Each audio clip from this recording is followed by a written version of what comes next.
দশম শ্রেণীর ছাত্রছাত্রীদের জন্য আজকের আলোচনার বিষয় হচ্ছে 252 পেজের 18 প্রয়োগ। শিক্ষার্থী বন্ধুরা, আমি তোমাদের 100% নিশ্চিত করছি এই প্রয়োগটি তোমরা মাত্র দুবার দেখে একবার লিখো এবং পরীক্ষার আগে দুবার তিনবার দেখে যাও, তাহলে প্রত্যেকটা শিক্ষার্থী উপাত্ত মুখস্থ না করে লিখতে পারবে। এবার কথা হচ্ছে আমরা কিভাবে মুখস্থ না করে লিখবো। দেখো, আগে আমাদের প্রশ্নটি ভালো করে পড়তে হবে, বুঝতে হবে, প্রশ্নের ভাষা দিয়ে আমাদের চিত্র অঙ্কন করতে হবে। যেভাবে চিত্র অঙ্কন করবো সেই আমাদের সূত্র ধীরে আমরা কি করব, ধীরে ধীরে কিন্তু আমরা এই প্রয়োগটি আমরা করব। তাহলে শিক্ষার্থী বন্ধুরা, তোমরা দেখো কতটা সহজ, কতটা ইজি হতে পারে। আর চিত্রটি অবশ্যই কিন্তু সঠিক অঙ্কন করতে হবে। চিত্রের সাথে যদি লেখার মিল না আসে, তাহলে প্রত্যেক শিক্ষার্থী বন্ধুকে বলছি তোমরা কিন্তু কেউ নম্বরটা পাবে না। ওকে, একটি বৃত্তস্থ চতুর্ভুজ এবিসিডি অঙ্কন করেছি। তাহলে একটা বৃত্তস্থ চতুর্ভুজ অঙ্কন করা যায়। তোমরা দেখতে পাচ্ছ ইতিমধ্যে আমি একটা বৃত্ত অঙ্কন করেছি। বর্ধিত এবি ও ডিসি বাহুদ্বয় পরস্পর কি বিন্দু ছেদ করেছে, অর্থাৎ আমরা এখানে একটা চতুর্ভুজ আঁকবো। সেই চতুর্ভুজের যে এবি বাহু থাকবে সেটা এদিকে বেরিয়ে আসবে, আবার ডিসি যে বাহুটা আছে করবে সেটাও বেরিয়ে আসবে। সেটা পরস্পর কোথায় মিলিত হবে, পি বিন্দুতে মিলিত হবে, তাই তো? তাহলে সেখানে চলো আমরা একটা সরলরেখা এঁকে নিচ্ছি, একদম সোজা টেনে দেব। এবার দেখো এদিকে বলছে বর্ধিত এবি আমি একবার চিত্র অঙ্কন করেছি, কিন্তু আমার প্রথমে এবিসিডি চতুর্ভুজ অঙ্কন করা দরকার ছিল।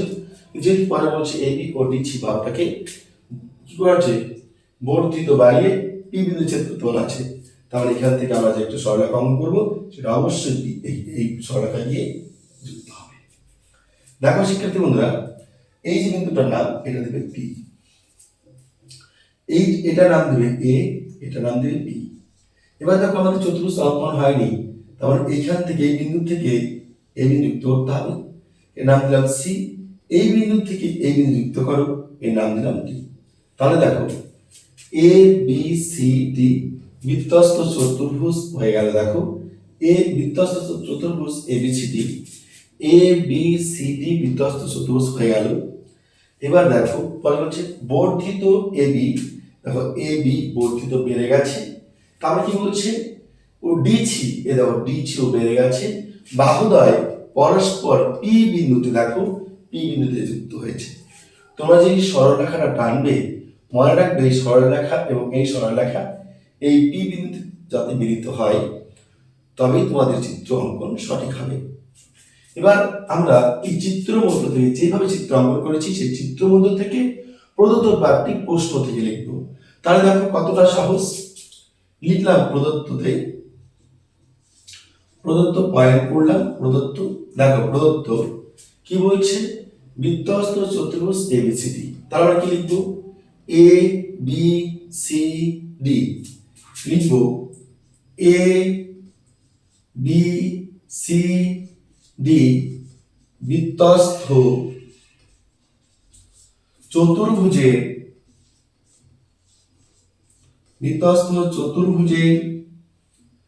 কি আছে, বর্ধিত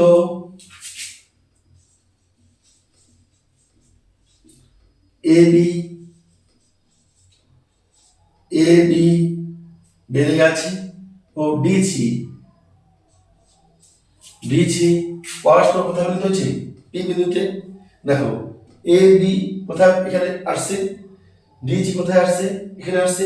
তাহলে এবি ভাবটা কি বেড়ে গেছে তাই বর্ধিত, ডিসি ভাবটা কি হচ্ছে বেড়ে গেছে তাই বর্ধিত। তাই লিখবো এবিসিডি বৃত্তস্থ চতুর্ভুজের বর্ধিত এবি ও ডিসি পরস্পর কোথায় ছেদ করে, পি বিন্দুতে ছেদ করে, পি বিন্দুতে ছেদ করে। তাহলে শিক্ষার্থীরা প্রশ্নে বলা আছে বৃত্তস্থ চতুর্ভুজ এবিসিডি বর্ধিত এবি ও ডিসি। দেখো বৃত্তস্থ চতুর্ভুজ এবিসিডি বর্ধিত এবি ও ডিসি বাহুদ্বয় পরস্পর কি পি বিন্দুতে ছেদ করে। কি লিখেছি, এ বি সি ডি বৃত্তস্থ চতুর্ভুজের বর্ধিত এবি ও ডিসি পরস্পর পি বিন্দুতে ছেদ করে। আলাদা কিছু লিখেছি? বলো, তোমাদের মুখস্থ করতে হবে? আশা করি শিক্ষার্থী বন্ধুরা তোমাদের মুখস্থ করতে হবে না। দেখো আমি আবার বলছি, প্রশ্ন যা আছে তাই লিখেছি, পোস্টে যা আছে তাই লিখেছি। কি লিখেছি? এবিসিডি বৃত্তস্থ, দেখো এবিসিডি বৃত্তস্থ চতুর্ভুজের বর্ধিত এবি ডি ও ডিসি বাহুদ্বয় পরস্পরকে পি বিন্দুতে ছেদ করে। যা আছে তাই লিখেছি, দেখে দেখে লিখেছি, তোমরাও দেখে দেখে পরীক্ষা খাতায় লিখবে।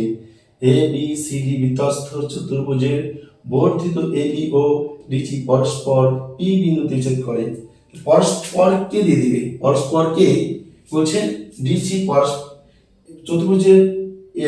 চতুর্ভুজের বর্ধিত এবি ও ডিসি পরস্পরকে পি বিন্দুতে ছেদ করে। ওকে, এবার কি লিখবে? প্রমাণ করি। প্রমাণ করে যে বারটা লিখবে প্রামাণ্য বিষয়। কি লিখবে শিক্ষার্থীরা? প্রামাণ্য বিষয়। প্রামাণ্য বিষয় কি বলা আছে? বলা যা আছে তাই লিখবো। পি এ ইন্টু পিবি লিখবো, পি এ ইন্টু পিবি সমান সমান পিসি ইন্টু কি আছে? পিডি। প্রশ্নে যা আছে তাই লিখেছি। এবার দেখো শিক্ষার্থী বন্ধুরা, আমাদের চিত্রে কোনো কিছু বাকি নেই, সমস্ত চিত্রটা হয়ে গেছে, তাই এখানে আমাদের অঙ্কনের কোনো পাঠ থাকবে না, আসবে কি? প্রমাণ। এবার দেখো লিখলাম প্রমাণ। দেখো কি প্রমাণ করবে? এখানে দেখো দুটি ত্রিভুজ আছে, একটি এ পি ডি ত্রিভুজ, অর্থাৎ এইখানে দেখো এ পি ডি একটি ত্রিভুজ, তাই তো? এটা একটা কি ত্রিভুজ, তাই কি লিখবে? ত্রিভুজ এ পি ডি এর আরেকটু আমি এখানে লিখে নিচ্ছি, কারণ এখানে কি আছে? এবিসি একটি বৃত্তস্থ চতুর্ভুজ, তাই তো? তো এবিসি একটি কি আছে? বৃত্তস্থ চতুর্ভুজের এই চতুর্ভুজটা এবি এখানে কি করে আছে দেখো, এবিসিডি বৃত্তস্থ চতুর্ভুজ, এখানে কি আছে? এবিসিডি একটি বৃত্তস্থ চতুর্ভুজ, লিখবো ত্রিভুজ, এখানে কি লিখবো? এ বি সি ডি বৃত্তস্থ চতুর্ভুজ, এটা লিখে নিলাম। এ বি সি ডি বৃত্তস্থ চতুর্ভুজ। ওকে, এবার কি লিখবে? এই চতুর্ভুজে দেখো আমি এখানে একটা তোমাদের বলে দিচ্ছি, এই কোণ আর এই কোণ কি? বিপরীত কোণ। বৃত্তের বিপরীত কোণ সবসময় কি দেয়? সমান। এই কোণ কি হয়? সমান।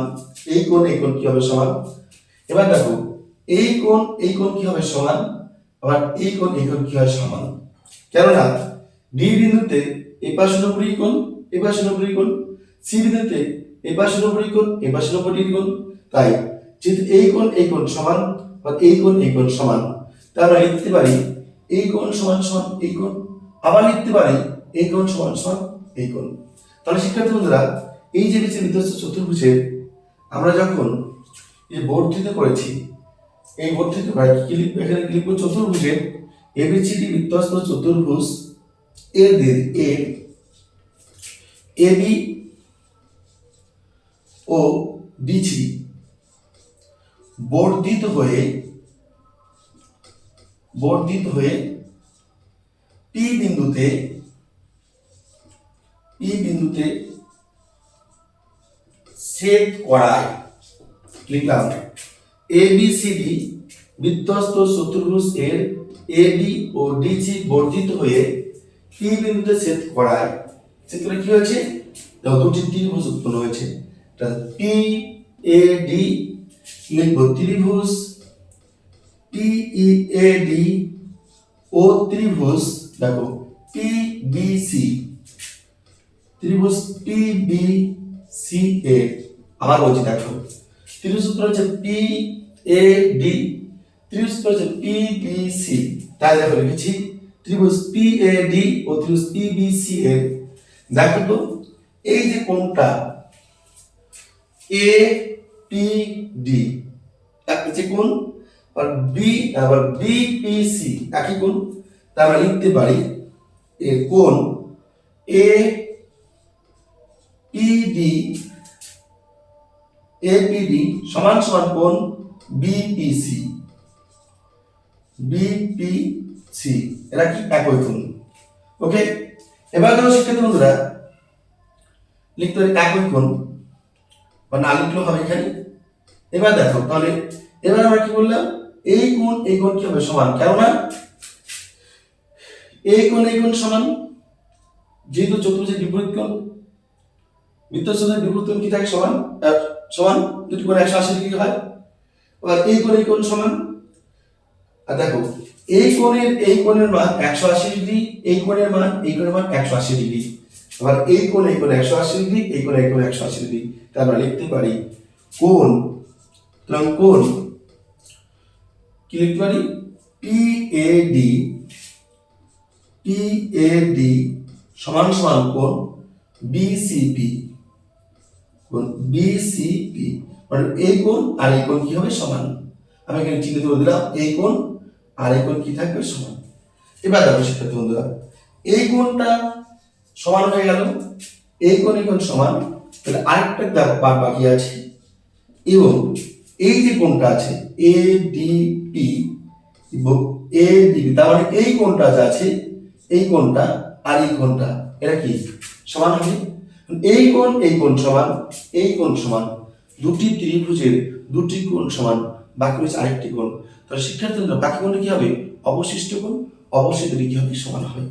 তাই লিখবে কি কোণ ADP, কোণ ADP ও সমান সমান কোণ কি আছে কি আছে PBC সমান। তাহলে যে ত্রিভুজ দুটি পরস্পর সমান হবে সেই ত্রিভুজ দুটি কি হবে সাদৃশ্য কোণ। সুতরাং লিখতে পারি ত্রিভুজ